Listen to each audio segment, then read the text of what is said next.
Bonjour à tous, j'espère que vous allez bien. On se retrouve aujourd'hui pour une nouvelle analyse générale du marché pour voir ce qu'il nous a fait depuis notre précédent brief. Allez, c'est parti.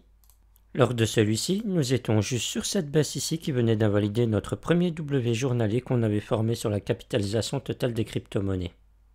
On avait dit qu'à première vue ça sentait pas bon, surtout que si on place un Fibonacci sur toute la baisse depuis le crash FTX, on avait remarqué qu'on avait buté sur les 0.382 sans les casser, ce qui était un signal assez pessimiste.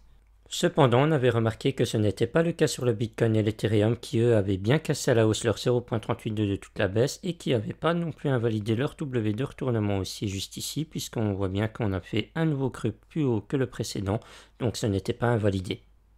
De plus, cette baisse s'était faite en V-top tout comme le top de FTX. Comme vous le savez, un V-top est toujours amené à être testé pour se transformer en M ou en W. Sachant que pour retester le V-top du crash FTX, il faudrait dessiner un W sur celui du dernier brief, on avait quand même des probas en notre faveur de voir prochainement un beau rebond compte tenu de tout ce qu'on venait de voir. Lors de notre avant-dernier brief, nous étions toujours en l'attente d'un signal acheteur qui devait se dessiner avec des suites de W et une cassure des 0.382 pour les plus précautionneux d'entre nous. L'ultime signal a été donné le 12 janvier et depuis on ne fait que monter. Du coup, félicitations à ceux qui ont pris ce trade, maintenant vous êtes tous dans le vert. Maintenant, le prochain travail va être de voir comment profiter de son rallye et de voir quand on devrait commencer à se retirer tout doucement du marché.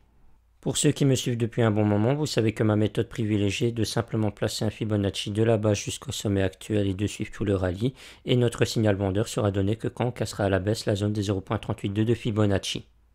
Maintenant, on pourrait aussi prendre des profits dans plusieurs zones. Par exemple, sur les 0.382 de tout le mouvement baissier, car on le testera très probablement, et si on n'arrive pas à le casser à la hausse, ce sera signe qu'on reste toujours sur un mouvement tendanciel baissier long terme, et que l'objectif sera alors d'aller toujours plus bas pour aller casser le précédent bottom. Si ça casse à la hausse, le prochain objectif sera la zone de rechargement de short qui se situe entre les 0.618 et 0.786 de Fibonacci. Si nous sommes dans cette zone avant le halving qui doit avoir lieu début 2024 et qu'on voit un momentum qui faiblit, il serait bien judicieux de prendre ses profits à ce niveau-là car je vois mal un cours faire un nouvel ATH alors que nous ne serons même pas encore en bull run.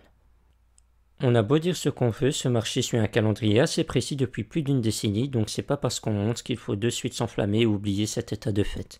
Si on revient en 2019, on avait eu pareil, un retour en zone de short avant le halving et ensuite on s'est cassé les dents avant de réellement partir après qu'il ait eu lieu.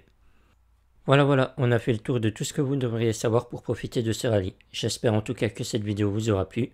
N'hésitez pas à me donner votre avis en commentaire ou à venir directement discuter sur Discord si le cœur vous en dit. Ça vous permettra en bonus d'être toujours à jour sur les dernières données que j'ai à vous partager, ainsi qu'à avoir accès gratuitement à mes IA de trading directement intégrés sur le serveur. Si ça vous intéresse, le lien se trouve dans la description et en commentaire épinglé. Sur ce, je vous laisse et je vous souhaite à tous une bonne journée. A plus tard.